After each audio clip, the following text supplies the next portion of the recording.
turn my volume down. All right, so we are in Facebook. There's 2 people on. Hey guys, happy Thursday. Like, what's today? Hey Kelly, I knew you'd be like the first one on, Kelly. I love you. Okay, so we're here. This is Erin Quinlan. Am I saying your last name right? Yes. Okay, good. I didn't want to like kill it. So I just want her, would you be open to introducing yourself and just sharing a little bit about what you do now? And then we can go into your testimony. Okay. I'm Erin Quinlan. I am a Tennessee resident. I'm not from Tennessee, but I am in Tennessee. I am going to try not to say because I say it all the time. But I say it I'm all a person the time in long-term recovery.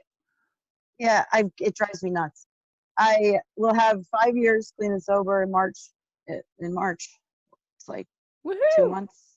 That's 2 months, yeah. I'm an outreach manager for an amazing treatment center. I am an interventionist. I am on the crisis intervention team board in Warren County, Tennessee, where I work closely with first responders and help educate them on addiction and mental health. I'm a mother. I'm a wife. I'm a homeowner. And I have 3 horses with 1 on the way and 8 American bullies. Horses. Yeah. So that's who I am today. That is amazing. I just have to interject because I'm from New York and she's from New York too. We actually both like lived in the Buffalo area. I wasn't born there. I was born in West Virginia, but you were born there, right? And then raised in Florida? Yes. Yeah. Yep. So yeah. Kind of similar. Like we're New Yorkers, but like just kind of weird New Yorkers. But Erin is amazing. We've talked the last couple of days and I am now in her, I'm assuming it's her main group that she runs on Facebook to support people that are in recovery or family members of people that struggle with addiction or are in recovery.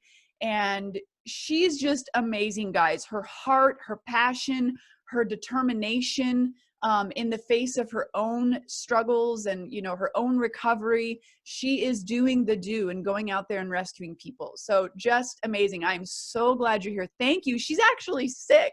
Her kids are sick and she woke up and she's got a fever and she's still here. So just thank you, Erin. It's such an honor to have you here. And I'm so excited for people to hear your story and to hear just your expertise really in addiction.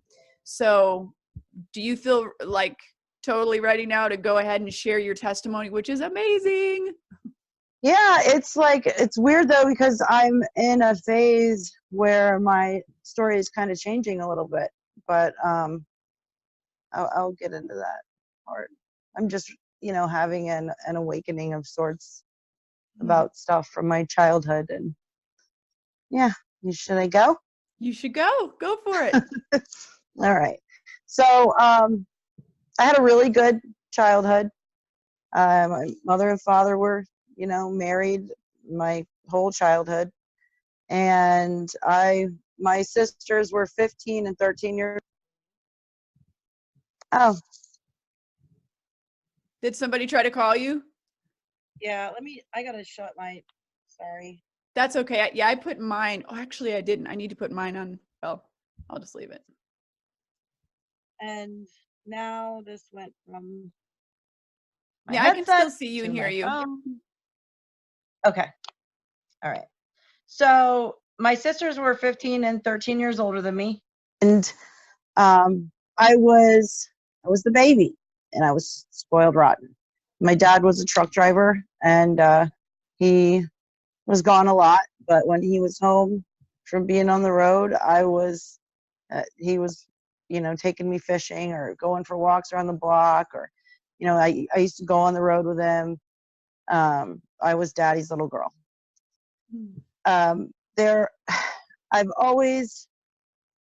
So the root of addiction is trauma.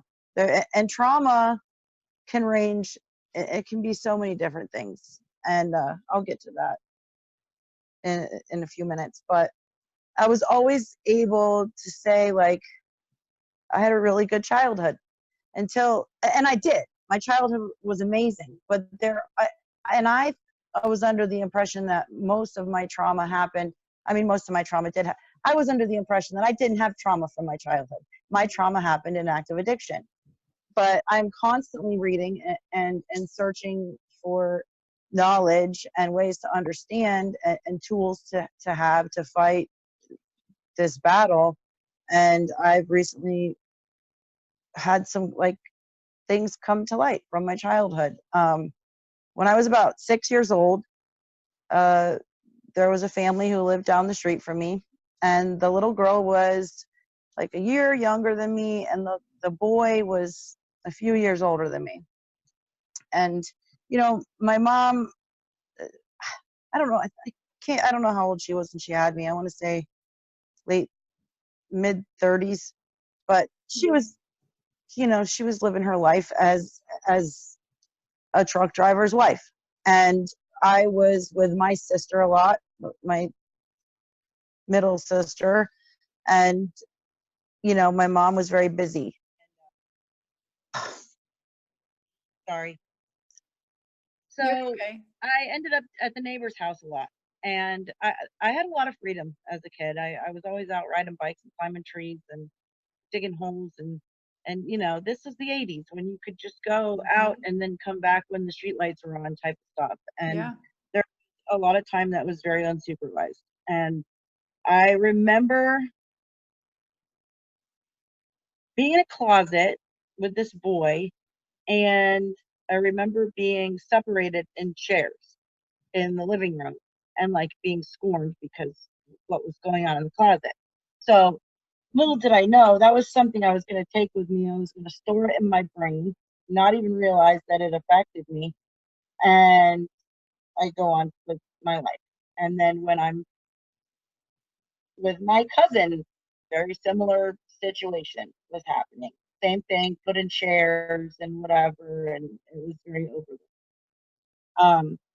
When I was 12, I had a crush on I had always had a crush. I knew this girl since first grade, and I had always had a crush on her older brother, and he was like 7 years older than me. When I started to mature, around age 12, I caught his attention. And I was always wanting to be around everybody older than me. I always wanted to be older. I always wanted to act older. And this was around the time when I started smoking cigarettes so I could look older, and this boy was a man. He was 19 years old, and we talked on the phone. I had my own phone line. You didn't have cell phones and stuff, so I had my own phone line, and I had a lot of freedom, and we talked about stuff that I didn't even know. I didn't know what he was talking about. Like I had no idea, so I had to play along type stuff. And it came down to the day we were supposed to meet up, and my mom brought me to the movies, dropped me off, and I acted like I went in the movies, and I went behind the movie theater plaza into the bowling alley. I walked into the bowling alley, saw him down there with all his friends. He was about to move back to New York, and it was like he came over, he's like, "You ready?" And I'm like, "Okay." And I just followed him behind the bowling alley to the woods, and yeah, I did what I laid down, and then that was it. And then when we got up, he was like, "Was it as good for you as it wasn't for me?" And I didn't know what to say, so I was like, yeah, sure. Meanwhile, I had just lost my virginity. I'm sorry if I'm getting a little too explicit. No, but and you were 12. I went into the bowling alley bathroom, and there was blood on my Mickey Mouse underwear. Now, I never realized how much this impacted my existence, but that's when my anger started. So here I am almost 5 years into my recovery, and I'm just realizing, like, I was always like, I don't know, I was so angry, and anger fueled my addiction, but I didn't understand what I was angry about. Well, these are the things that, so now things make sense. But that was the time that after that happened, a week later after that happened, I went back to the bowling alley area of the woods, and I picked up the condom wrapper, and I brought it with me, and I put it inside my diary. This is all stuff I totally forgot about. So yeah, that's when I started smoking pot and hanging out with people who were way, way older than me. And, my mom, I, rem- I remember when I was sick, my mom was always really good at taking care of me. That's when I got her undivided attention. And, but I didn't realize, like, I had this pill for everything mentality. Like, if you were sick, there was a pill for it. If you had cramps, there was a pill for it. Eventually, it got to if you had emotional issues such as anger and anxiety and depression, there was a pill for it. And I started self-mutilating at around age 13. And, my mom brought me to her psychiatrist, and I was put on the same medications that she was on. One was Klonopin and the other was Zoloft. And at the time, I realized that I could sell my Klonopin, and nobody knew what they were.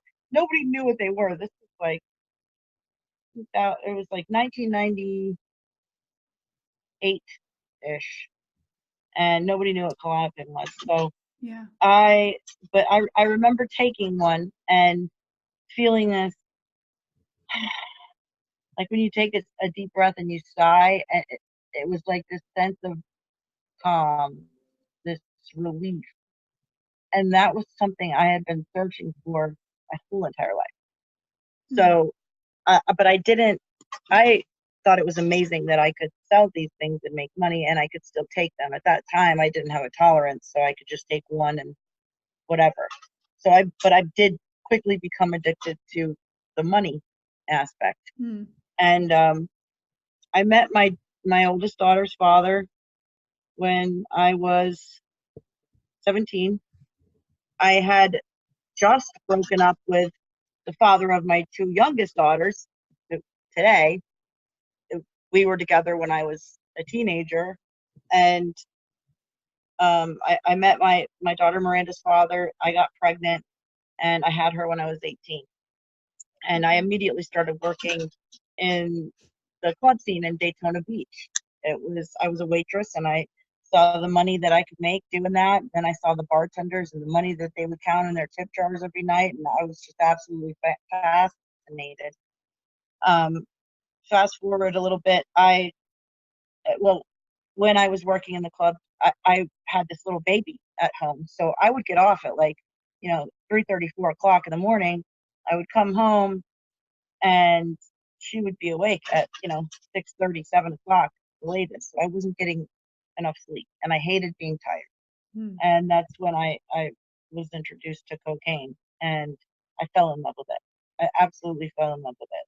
So I was on this benzo. The Klonopin is a benzo. I was on a benzo cocaine roller coaster.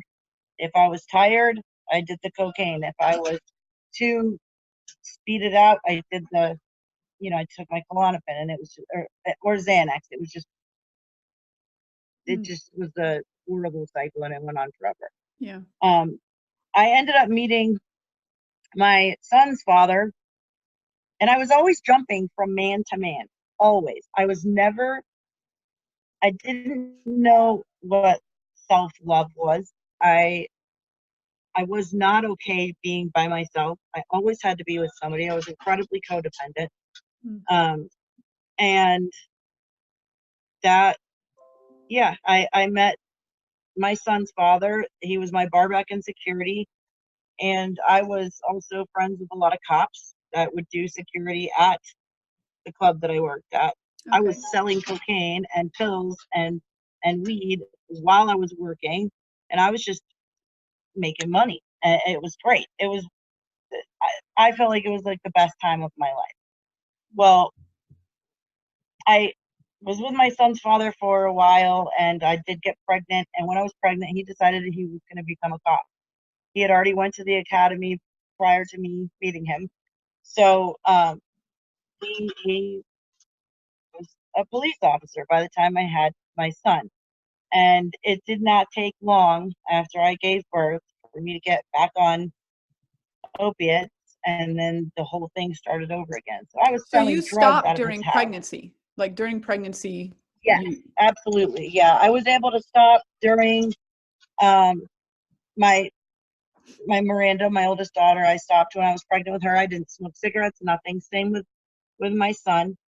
But the cycle just continued, and I was horrible. I was always looking for. I was constant, and my son's father was like this very straight guy who like did nothing wrong, and I was just doing everything right under his nose. He had no idea what I was doing, and I lived like that for years. Wow.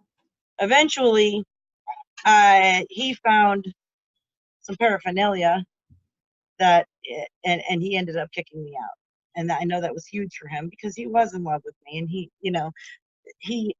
he was very proper, and like you're supposed to get married, and you don't show too much skin when you go outside, you cover up, and so yeah, he ended up putting me out. And when he did, so my mother was my best friend. She was always there, like when I have it out with one of my boyfriends or whatever, my mom was always there. My mom has chronic pain conditions. She's very physically and emotionally, she's got a lot of issues. So I would manipulate my mother, and I would take her pills. She would give me her pills, and this turned into something that was. I'll get to that in a second. I feel like I'm rambling, but I'm gonna wrap this up. You're doing good. You're doing great. So January of 2000. Well, actually, I think it was November of 2008. I had just. Do you hear my dog? Yeah, I'm looking down. There's a lot of people watching, and everyone says that they love you, and there's lots of hearts. And yeah, you're doing great. You're touching people. Awesome. So you go right ahead. So November of 2000. I have no notes, guys. Okay, I'm just swinging this. But I do right here. So I got you. Okay.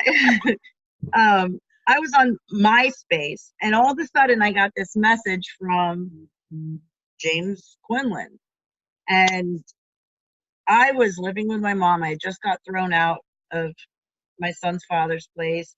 At this time, my daughter ended up in her father's custody. I had custody of her until she was, like, I want to say 7.5. And then he finally got clean. He had a drug problem as well. He got clean. He was doing absolutely amazing. And my daughter, they took me to court.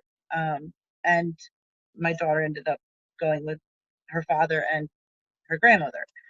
So I had nothing. I couldn't see my son. I couldn't see my daughter. I was staying with my mom. James messaged me. He had no idea what he was in for. Not a clue. All he knew was what I told him, that I had all these different pain conditions and this, and I had a seizure disorder. I ended up with a seizure disorder for 5 years. I was on 13 different medications at the time. Wow. I believed in nothing natural.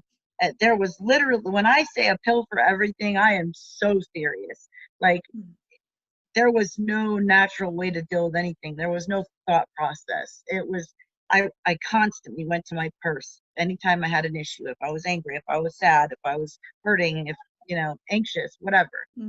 So I was on 13 different medications, and I had gotten to an accident.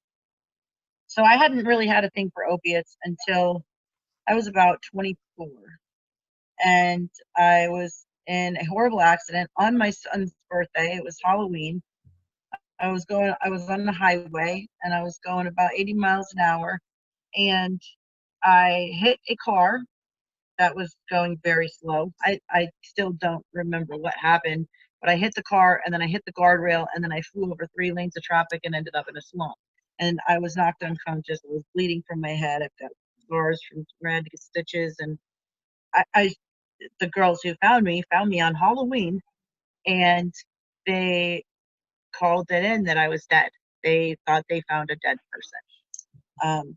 Wow. I remember, I was just thinking about this the other day. I remember when the EMT, when I woke up, like I came to, and I reached down to get a cigarette out of my purse, and I go to light the cigarette, totally out of it, and I heard the EMT go, "Ma'am, don't light that. Your engine is smoking."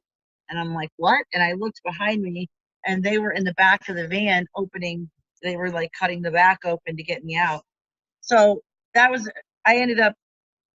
My neck was messed up. My back. I've got issues with discs and whatnot. So I ended up in pain management.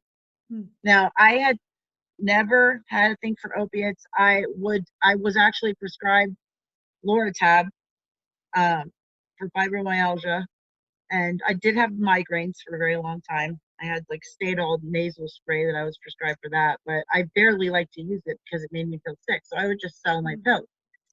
Well, I ended up needing these pills, and I was in pain management. I was being prescribed 120 Roxycodone 30s a month. They were lasting me about 2 weeks because I would sell them and take them, and then I was in withdrawal.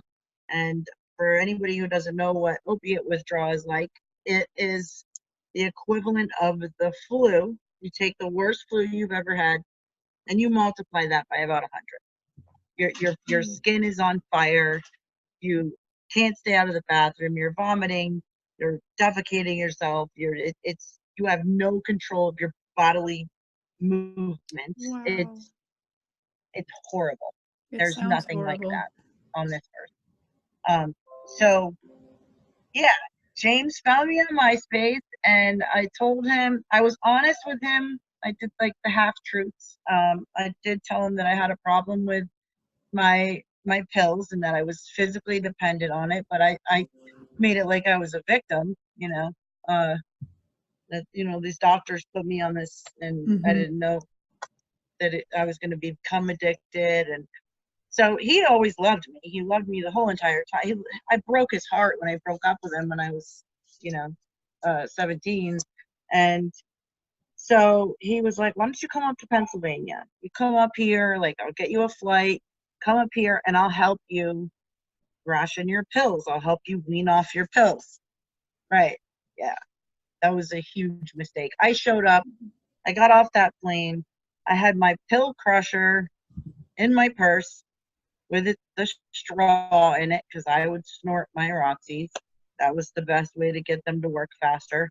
And I was just a disaster. And it didn't take me very long. It didn't take him long to realize that he got in way over his head.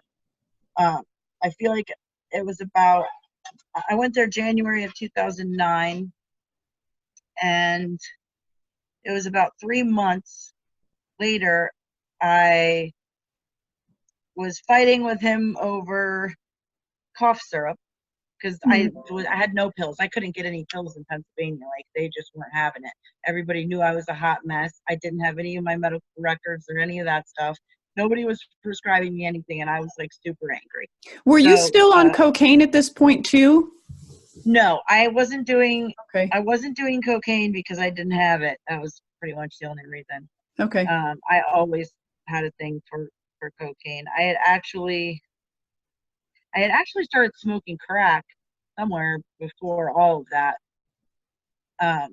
Not long before I got thrown out of my son's father's house, I found crack, and that was just, it was amazing the first time that I hit it, but after that, all you're doing is chasing that initial feeling, and it's an absolutely miserable high. Miserable. There's literally nothing good about that. Like, I would just lock myself in a bathroom, and yeah, I ended up going back to crack. I didn't go back to cocaine because my nose was completely, I had a deviated septum. I was selling ounces and ounces of coke a week. Wow. At when I was between 19 and 23, and I was also doing it, and I was pretty successful with it, if that's a thing. So yeah, I got into a fight with him because he wouldn't give me my cough syrup that had codeine in it. And I was going to call the cops if he didn't give me my medicine. And finally, he's like, you got to go. Like, I can't do this anymore. So I don't really remember too much because I was still on the Klonopin. But I remember going to a place, like a hotel that this organization put me in, and then they bought me like a bus ticket to go to Binghamton, New York. Binghamton! Where there's a women's shelter. So yeah. I ended up there. I had absolutely nothing. I had nothing but the clothes on my back. And I think I had a little bag of clothes. I was in this women's shelter, never, I missed my kids. I was miserable. I think I had just got a prescription for like 5 milligram Percocet or something. And I took them all. I was taking them with my syrup on the bus to wash the pills down with. And I ended up getting to a hotel somewhere, and I had a pregnancy test. I don't remember buying it or anything, but I had this pregnancy test, and I took this pregnancy test, and it was positive. And I didn't know what to do with myself. I was like, what am I going to do? I'm pregnant, and like I'm on my way to a shelter. So I told James that I was pregnant, and he's like, yeah, whatever. So I sent him pictures of the pregnancy test, and I ended up, when I was sitting at that shelter, I knew that I had this life inside of me, and I had to do something because I was so physically dependent on benzos and opiates at the time. So I walked 2 miles to the hospital, and I went in there, and I'm like, listen, I can't do this. I'm pregnant, and I don't know what to do. And they took me in, and they ended up doing a detox phase. They kept me in the hospital for like a month, and they put me on methadone. And I so did not want to go on methadone, but they would not have me there if I did not go on methadone. Suboxone wasn't really a thing yet, not for pregnant people anymore. Okay, so methadone was like what they did before the Suboxone came out. Yes. Okay. Yep. And I ended up on 165 milligrams of methadone. And James took me back, and he used to drive 80 miles to the methadone clinic and 80 miles back every single day to get my doses. 80 miles there, 80 miles back. I would just sleep the whole way. I was pregnant and, methadone. But so I worked the methadone program. I showed up one time. I didn't mess with my doses. I took what I was supposed to. I had a clean UAs the whole entire time, and I felt like I was doing the right thing. But once again, I was just taking my medication and going throughout my day. I was doing no work on myself at all whatsoever. So we had moved back to Florida, and I started to wean off of the methadone, and then I got pregnant again. And I'm like, okay. So I have to go back up on the methadone. And so this is with my now 7-year-old. I have 7 and 10-year-old daughters. So I was back on the methadone. I was doing the methadone program, no self-work, none of that. I ended up going to a private doctor after I had, my youngest, and getting switched to Suboxone, but they did it in a really weird way that like I've never heard of anybody else doing it this way. They put me on morphine for 2 weeks to get the methadone out of my system, because if you take methadone and Suboxone too close, it'll make you sick. So I did this transition to Suboxone, once again, just taking my medication and going throughout my day. And I ended up falling flat on my face. And I ended up trading my Suboxone strips for crack because I was so tired. When I had my 10-year-old and I was in Pennsylvania, my doctor knew that I had horrible postpartum depression. So she wrote my prescription for Klonopin and let me pick them up. And I wouldn't take one when I was pregnant, but the second I gave birth, I was taking my Klonopin. So here I was taking 1 milligram Klonopin 3 times a day with 165 milligrams of methadone. I don't remember anything. with my daughter, my 10-year-old, when she was a baby. I do remember driving off the road. I do remember almost dropping her, and it was the same thing with my McKenna, my 7-year-old. But yeah, so I ended up back on benzos, and then it was back to crack, and back and forth and back and forth, and finally, I got arrested in December of 2013. I spent Christmas in jail. I spent New Year's in jail. My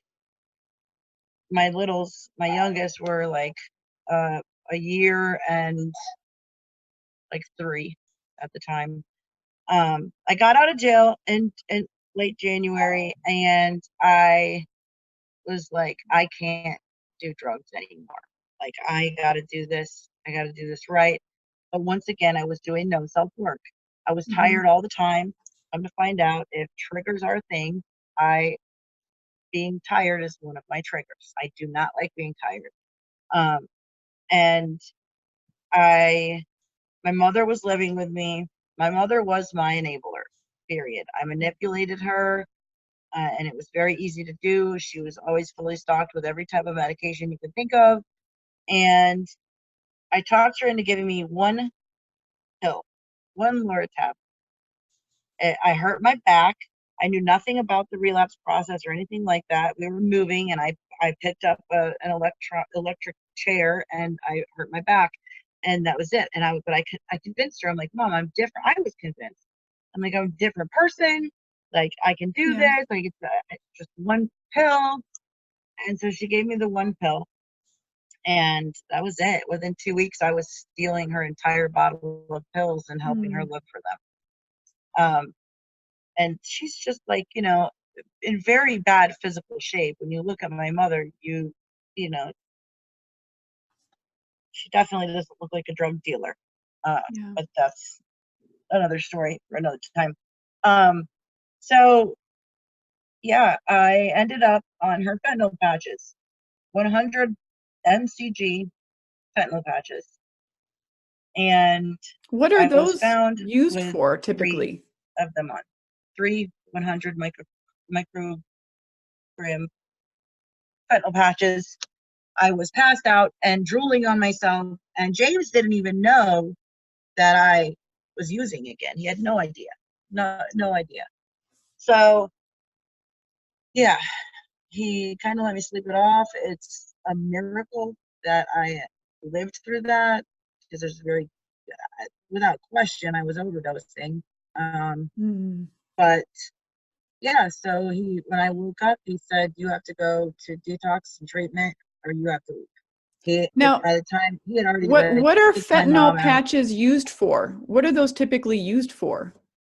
Pain, chronic pain, Okay. like pain from surgeries and stuff. Okay, I've never heard of them. Wow. Yeah, they used to have liquid in them, and you could it always says don't chew on the patches. Like, you don't. It's fentanyl. 3 salt grain sized pieces of fentanyl and you're dead. And I was over here wearing the patches, and then I would chew them up and put another patch on. And yeah, so I James kicked my mom out, knowing that that we were toxic for one another, and I went to detox. He dropped me off at detox. I wasn't ready. And I ended up, I have to go back a little bit. So when I was pregnant with my 10-year-old in 2009, we had just moved back well, actually, we were still living in Pennsylvania. And I got a phone call from my father that my daughter's father had committed suicide. He was found in the front yard in his pickup truck in the swale. It was actually his mother's front yard. And he had tied a hose to his exhaust on his truck and ran it through the window, and he took his life. I did not know that he had relapsed. But yeah, he took his life during a relapse. And this is my oldest. She's 19 now. But so yeah, my when I went to detox, my oldest was about to turn 15.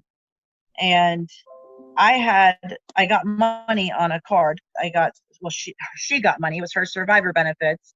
It was about $600 a month. And when I went into detox, I had that card with me. And I just had this like voice, like, you're going to have that deposit on there. You're going to have it. And I ended up mouthing off to one of the techs, and I got myself kicked out, knowing that card was in there. And James was trying to get that card, and they would not give it to him. And I walked out, and this detox was in the middle of the hood, very bad neighborhood. And I walked out, and I became a missing person. Nobody knew where I was. Now during this week, it was like 5 days. So much happened. There are things with that part of my story that I haven't spoke about yet. And I know that I'm really close to being able to do that. But I ended up stealing a car.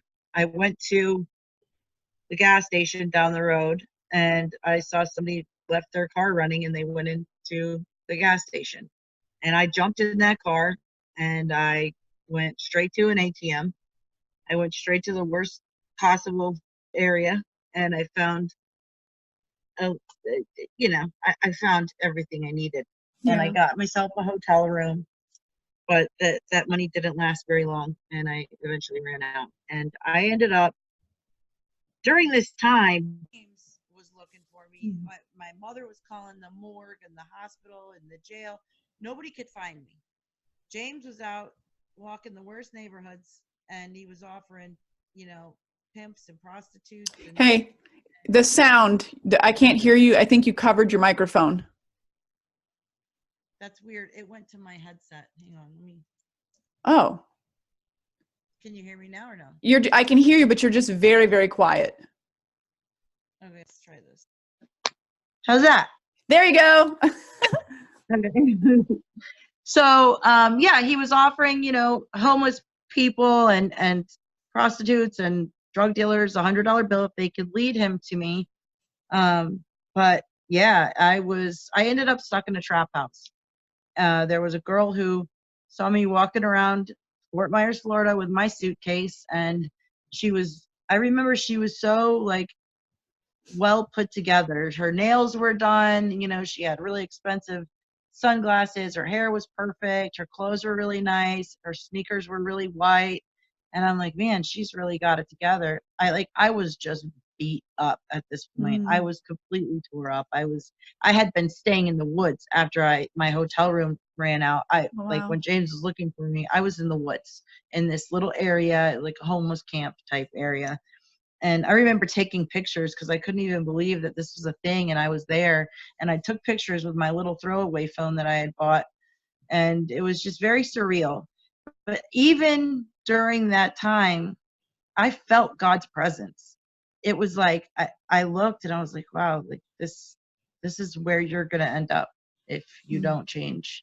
And it was like I kept hearing that. And I even got to where I was like, is God like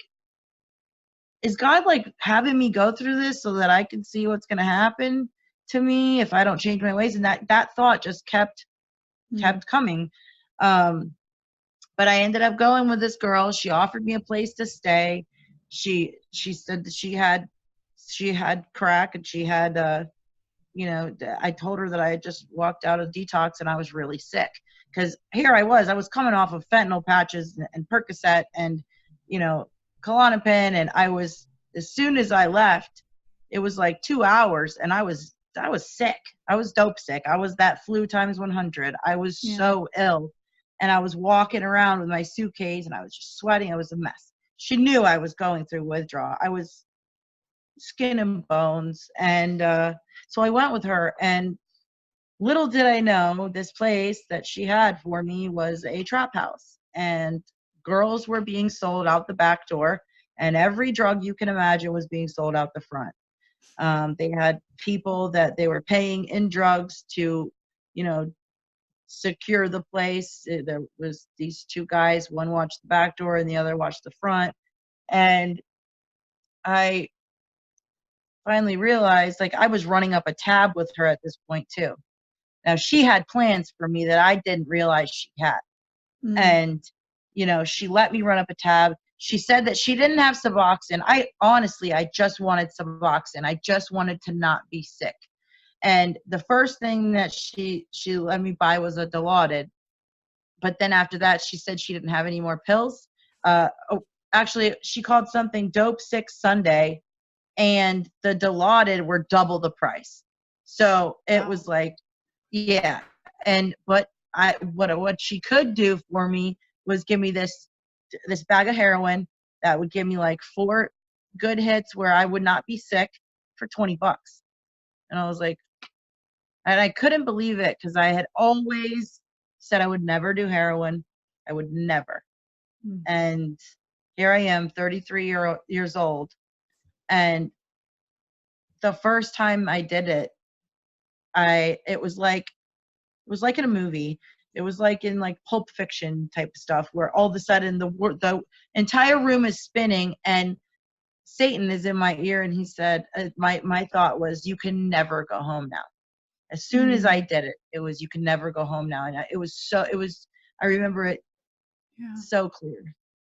So here I am. I am so riddled with guilt and shame that I could have left that place and I could have went home. I could have went to my beautiful house and beautiful Cape Coral where, you know, my family was there. I would have food and whatever I need. And they truly, you know, with people who truly love me and my kids and everything. No, I was too filled with shame. I was too filled with guilt to even consider going home. So that guilt and that shame is what kept me out there. And it brought me to a place where I thought I was going to die. And eventually I realized that, you know, I looked around and it was like God said, you are going to die surrounded by strangers and they're going to dump your body somewhere if you don't get out of this place. And I prayed. I prayed like I had never prayed in my entire life. And I was just like, God, if you could get me out of here and get me back in that detox, like I will tell everybody about you. You know, I was like over here trying to make a deal with God, like, please get me out of here. And I ended up calling the detox and asking them if they would take me back. I said, I just use heroin. I'm out here. I'm missing. Nobody knows where I am. I'm in a trap house. I just use heroin for the first time in my life. And I'm going to die out here. Please take me back. And this is a state-funded place. If you mess up with them one time, you're done. You have to wait, I think it was 18 months to get back in. Yeah. So they were like, well, let's see. We'll see what we can do. We'll talk. You know, they had to have a meeting about it to see whether or not they would want to take me back. And I pray like I never prayed before. And she said, call us in the morning. I called in the morning and they had a bed for me. That's awesome. Yeah. And there was like a literal battle over you. Just listening to you, like, you know, objectively, I'm like, you know, the enemy is telling you you can't go home. Basically, it was like he was saying, you're mine now. Like, you're mine. Like, you're not going home. And then the Lord was like showing you, like, almost kind of like, yes, you were in the room and you could see what was going on around you, but like you're maybe like your spiritual eyes or whatever, like the Lord just opening your eyes to truly see what's going on. And like, Erin, if you don't leave, you're going to die. Like, this is what's going to happen. And then the favor, you know, these places typically don't take people back and then they take you back.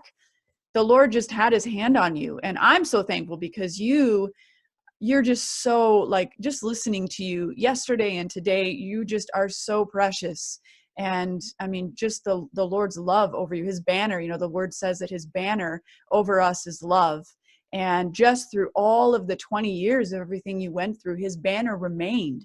His banner over you was love. And even in the trap house and the worst of the worst and the lowest of the lowest, he still spoke to you and opened your eyes. And yeah, I love God and I love you. I'm just so thankful that you're where you are now. I think it's amazing that you could see that because that was my epiphany. I mean, like, that's where it took place. And it was so, I never really thought that I could get another human being to understand what really went on there. And like that that secured my faith in so many ways. And it just, there was no way that I was going to go into this and not do this right. Like I went back into that detox with the impression that with the understanding that if they told me I needed to stay there for 6 months, I was going to stay there for 6 months. I was going to take suggestions, and I was going to do whatever it took to do this, to save my life, because I was going to die. And I'm still convinced that if I go back, I'm dead. There's just no way, you know? Yeah. So, I mean, I remember when I went back, my daughter came to visit me, James, and my oldest came to visit me. It was her 15th birthday. And I was so ashamed. And, during that time, James said, like, there was this guy, his name was Webster, but we called him Webb. He was one of the counselors there. And James, he talks to the family before the family gets to see their loved ones. And James said, you need to talk to that guy right there. And I'm like, okay. And but I'm very in tune with everything. So if he's saying I need to talk to him, there must be a reason. And Webb was coming up on, I think, 10 years. And he was very straight up. I mean, he didn't cut corners. He didn't sugarcoat. And I went to him one day and I was like, I know you're not my counselor, but can you please talk to me? And he's like, come on. So I went back in his office and I sat there and I'm like, I'm broken. And I was feeling sorry for myself and I was crying my eyes out. And he let me talk. He let me get it all out. And then he was like, okay, you done? And I'm like, yeah. And he's like, all right, first of all, you need to get your head out of your butt. Okay. I'll say butt. But I needed to hear that. And I needed to hear it from somebody that I respected, from somebody who I knew understood me because they've been there. You know, I had a lot of counselors throughout the years and I didn't really click with any of them. But this guy, he knew what I was. He knew what I came from, and he knew what I was struggling with, and I respected what he said. We had that connection because, you know, two addicts, one out. They say the power of one addict helping another is without parallel, or something like that. Yeah. And it's so true. But he introduced me to Smart Recovery, which Smart Recovery is a cognitive program, and it's different than 12-step. Like you don't need a sponsor to bring you through the steps. You do go to meetings and stuff, but it's 100% cognitive based. It's like self. Yeah, I think Kelly was telling me something about that last night, and I don't know if I've heard of it. So it sounds interesting. So this is probably something that psychiatrists probably put together.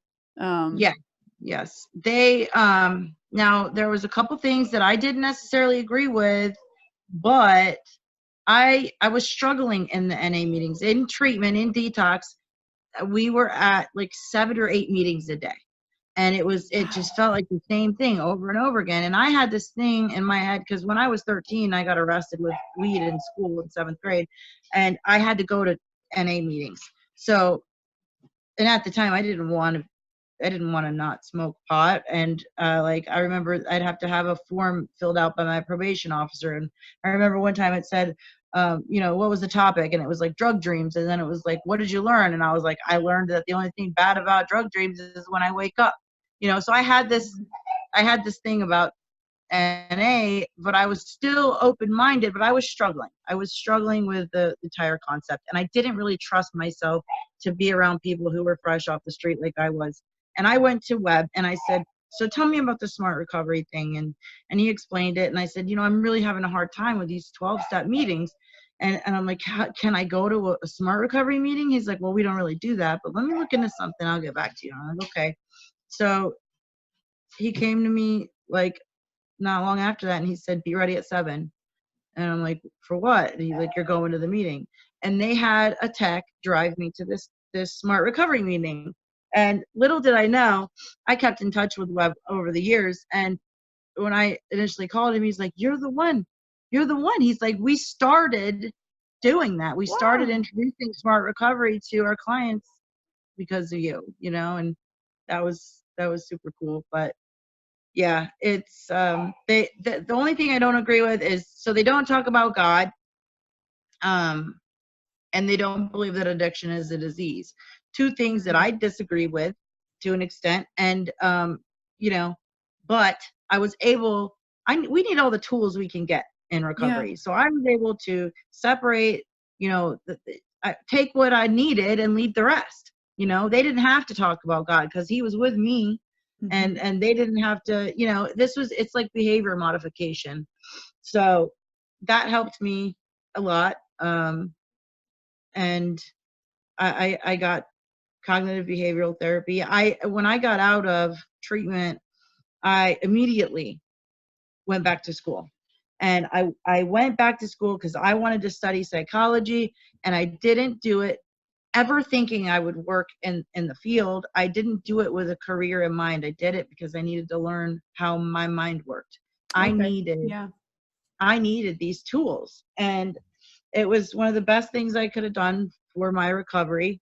You know, so I'm really big on research, and with anybody I mentor today, you know, if you're watching this and you are in early recovery, you need to do some research on the relapse process, because there is a process to that. You don't just, you're having a bad day and you decide you're going to pick up. Your relapse starts long before the physical action of picking up.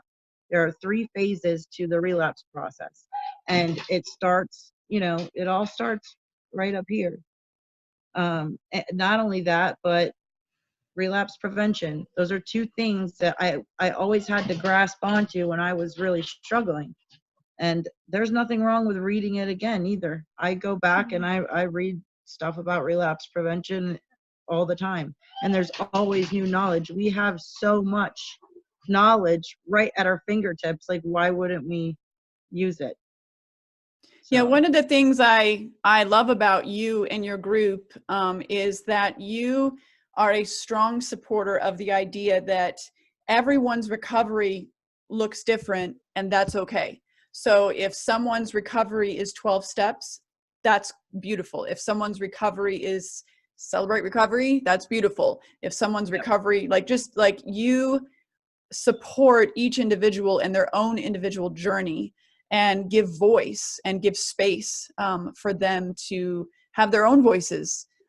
Whereas I think in some groups it can be very, as in anything in life, it can get very cliquish, and you know, people are separated. But in your group, there's people that are walking all kinds of different kinds of recovery journeys, and I love that.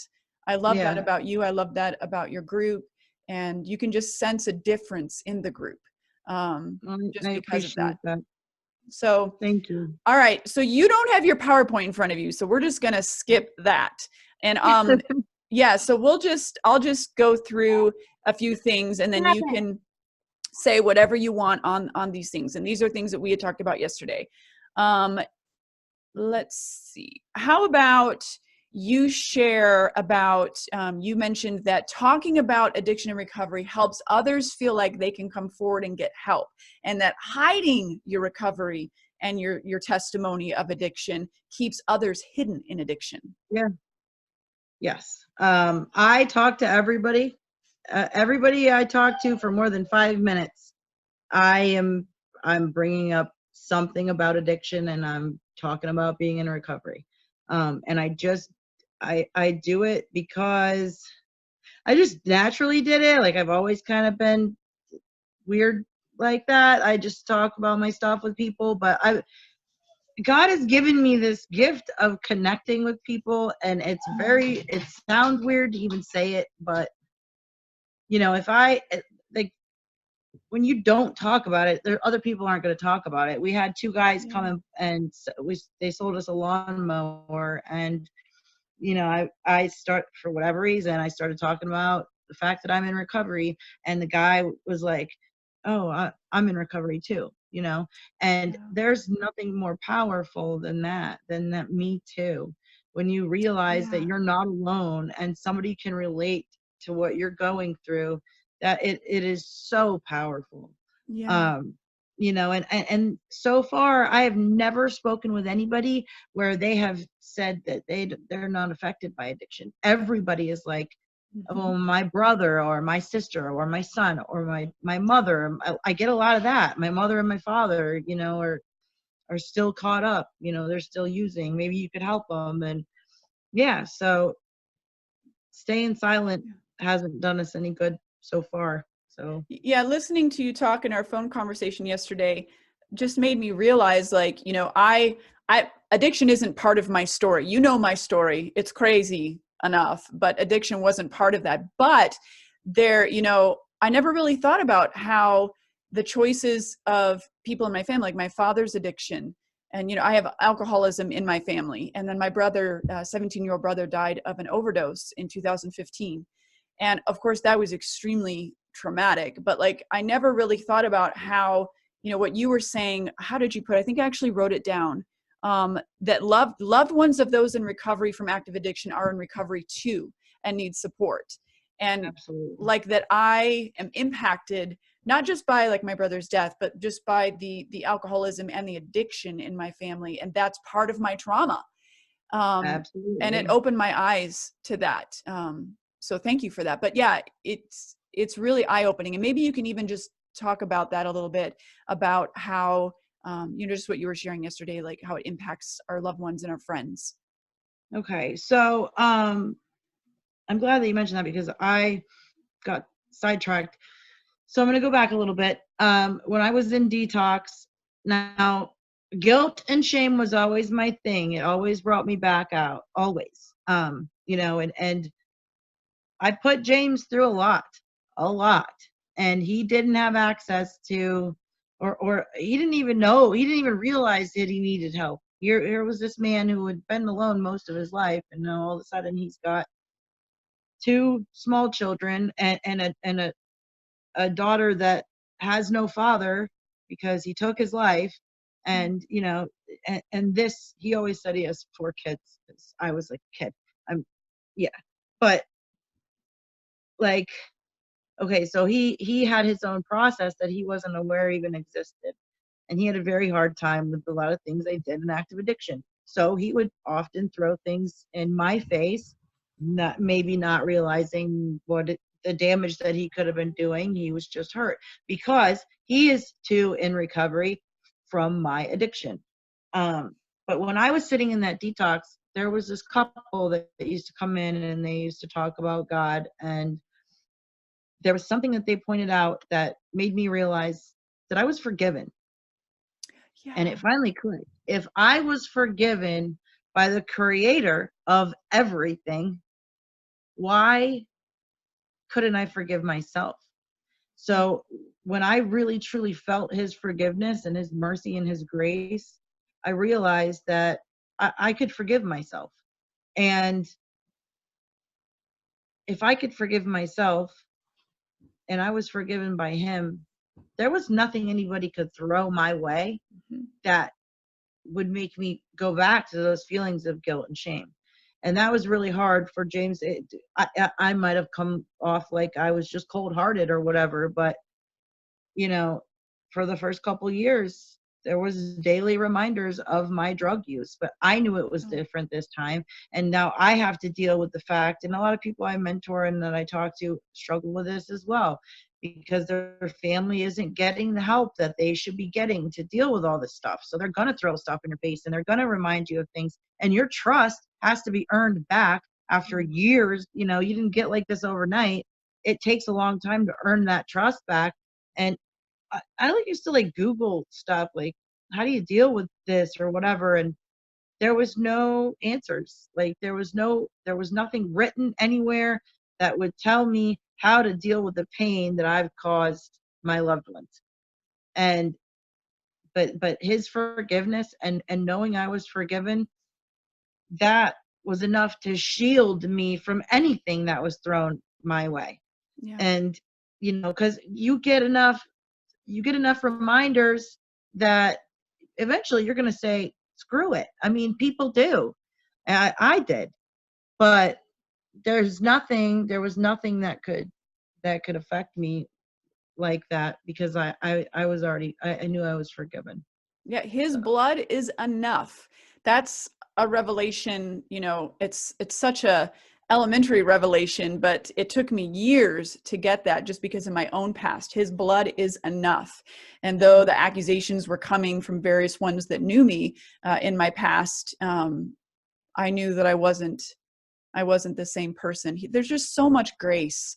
And I think, like, you know, probably those family members of people in recovery, like, I wish that they could come to understand just the whole concept of speaking life and, you know, speaking blessing and speaking words of encouragement, not just for the person who is in recovery, but for those who are listening. Because when you, like you said, if you just keep pouring out this almost like, you know, just out of their own pain and bitterness of everything that happened, but it's venomous, you know, speaking those things out and the accusations and, well, you're just going to do the same thing that you did before and you're never going to change. Like you said, it happens. Like, people are like, well, fine. I'm just going to do what you're Yep. saying I'm going to do anyways. So speak life. If Right. you have someone that is in recovery, speak life, speak life, speak life. Call out into existence the things that you want to see in their life and congratulate them and encourage them in the good things that you see them doing. Yes. It's the way And to get go. help for yourself. Get help for yourself so that Yes. you can have because your process is going to be different from theirs. Like, you have experienced a lot of pain. You've experienced a lot of you know, manipulation and just heartache. You know, you are going to have your own process, and your process is going to be separate from their process. Al-Anon is amazing. It's an amazing program. Yes, I've heard of However, them. yeah, it's very good for loved ones of addicts and stuff, but that might not be enough. You might need a therapist, and there's nothing wrong with that. Mm-mm. I'm about to start seeing a therapist, and I've been clean for almost 5 years. It's good. You I know, was in like, trauma it's therapy for 2 years, and I almost didn't go because I was in missions and, like, you just don't do that, right? But just, I mean, the Lord just totally, like, it was so obvious that that was what he wanted me to do. And it's really life-changing. It is yeah, so helpful when you have these things like CPTSD, which is what I have, and other, you know, just things from trauma. Sometimes you need somebody that's trained. You and I talked about that, just the brain, the functioning of the brain. yeah. And yeah, you are so knowledgeable in all of that, and just the work that you do and your passion and stuff. Um, yeah. It's all, it's all because God had led me, you know. But His and His love is enough, and His, you know, His grace and His mercy is enough. But, you know, because of Him, and you can look at it like this: because of Him, we have other tools that we can use, and God put other people on this planet to help us. Yes. And there's, you know, the brain needs to be completely retrained. If you're coming in, you know, and you've Yep. been an addict for X amount of years, or even if you're coming out of an abusive relationship that you've been in for, you know, 20 years Yep. or 10 years or whatever, you're going to need to be retrained, because, and I'm big on self-help and self-healing and stuff.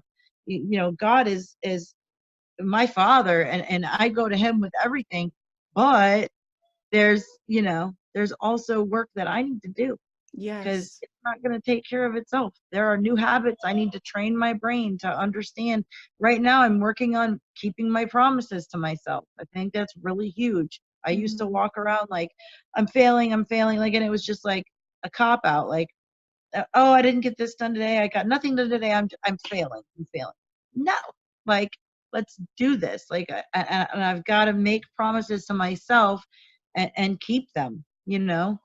So Yeah, we're, retraining the brain, 3 to 5 years, I know, for trauma, and I think you said it's the same for addiction, but 3 to 5 years to fully have established new patterns of behavior. Not that you cannot go back, you certainly can fall after 3 to 5 years, back into Right. addiction or back into cycles of behavior from your trauma. But typically it's 3 to 5 years of actively retraining the brain. Dr. Caroline Leaf, Leaf, on YouTube. She's a neuroscientist who has, her research is used at universities all over the world. She loves the Lord. She does talks on YouTube on how to retrain your brain, and how to, just the brain, the plasticity of the brain and the brain's ability to recover and heal.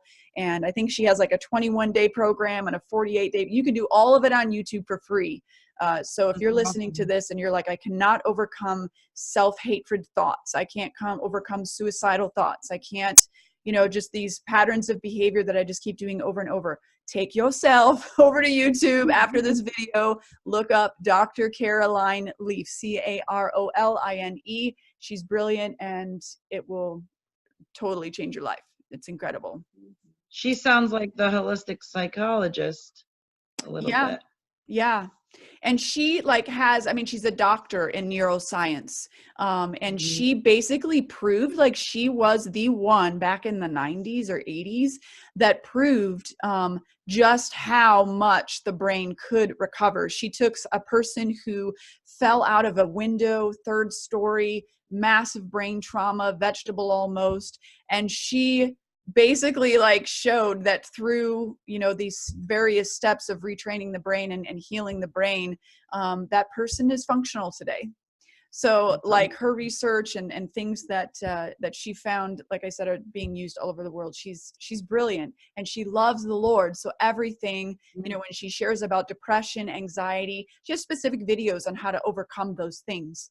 All of it is from the perspective of someone who loves the Lord. So I encourage all of you guys to jump on there and find her. She's amazing.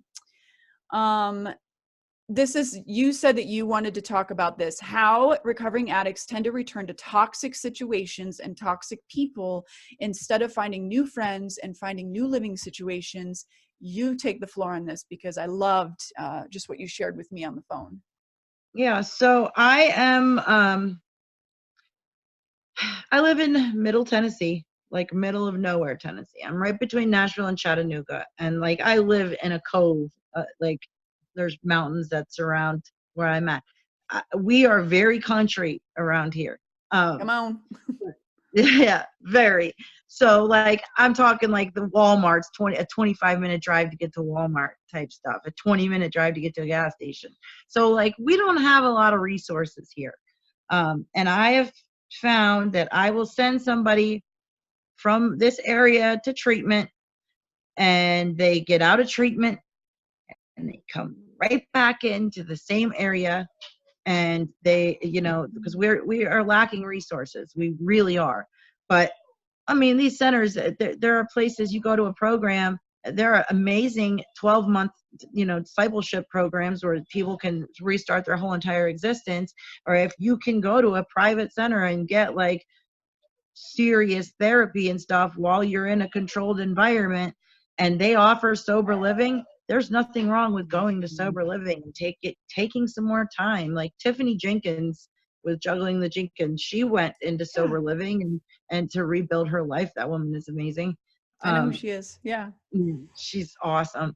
But we need sober living here in my area, which I'm currently in the process of purchasing 2 houses. They're kind of on the same property, and I want to turn that into sober living. Mike Kersey with Courage to Change Housing is one of my good friends, and he has sober living, and he lives right outside of Seattle, Washington. But I want to turn this into sober living and have an equine thing for our people as well, because I'm sending people to treatment and they're coming back, and it's just if you're sitting in a room, we'll say a conference room with 300 people, and 3/4 of them are sick. They've got the flu or some virus that you can catch more than once, we'll say. And you're in that room and you catch that virus, and then you leave for a month and you get 100% better and you're on your feet and you're good to go, and you don't even have a cough anymore, and you go back into that room with all those sick people. What's going to happen? you're gonna get sick Yeah. again. And it's just like that with somebody who goes to treatment. Say they go to treatment and then they go back home to live with their, say they have a family, a husband and wife, and the husband goes to treatment, and the wife and the children, say there's teenagers, they don't get any help with dealing with what's going on, and and all the trauma that they've dealt with because of the drug abuse. And this guy comes back in the same situation, same living environment. It's the same kind of concept, So yeah, I think that's really important.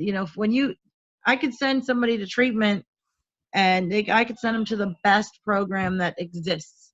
They can get the best therapy that exists. But when they get out of there and they don't follow up with, and they don't work a program and they don't continue to work on themselves, it's not going to work. They're going to be right back at it. The aftercare is the most important, without question. It's so good. So good. Because you talked about yesterday, the enemy, this kind of slides right into that. The enemy just keeps trying to pull addicts back. And you experience that. You said you experienced that in your life, just again and again, is trying to constantly pull you. So if you don't have good aftercare or a strong support system, your chances of falling backwards are pretty high, I would think. Yes, it's very bad. I mean, and God has been there through my whole entire walk, and there was nobody that could have told me, there was, I always say I didn't find God in church. I found him in a trap house, and that's real. But, when I came home, there was times, and I think everybody, whether you are an addict in recovery or not, you lay in bed and you think at night when you're trying to go to sleep, you think about all these memories that, and if you go back to a memory and it's a bad one, and you just go ahead and ride with it, and you just ride it out, and you let the enemy take you on this ride back to this memory, and you go through the horrible stuff that you can have, that you've got PTSD from. If you let him drive you, you're gonna take a ride, Yeah. But I had to pray. I had to say, God, please, for the first 2 years, definitely for the first year, multiple times a day. But even the second year, I still had to pray, God, please cast Satan away from me like you cast him from heaven. Protect me from, protect my mind, cast him away from my mind and my thoughts. I have 3%. So if I didn't hang up.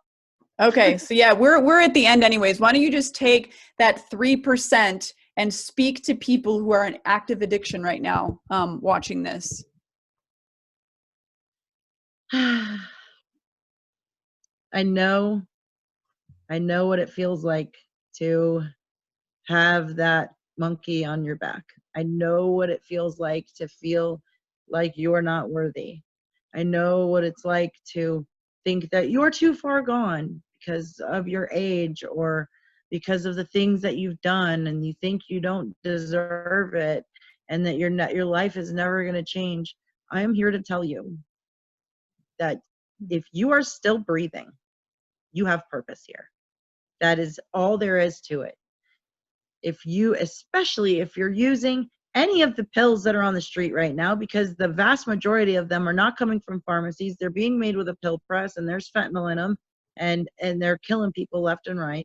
If you're using heroin, if you're using anything, really, cocaine, it's all being stepped all over, and fentanyl is in everything. If you are using and you're still breathing, that is because you still have purpose.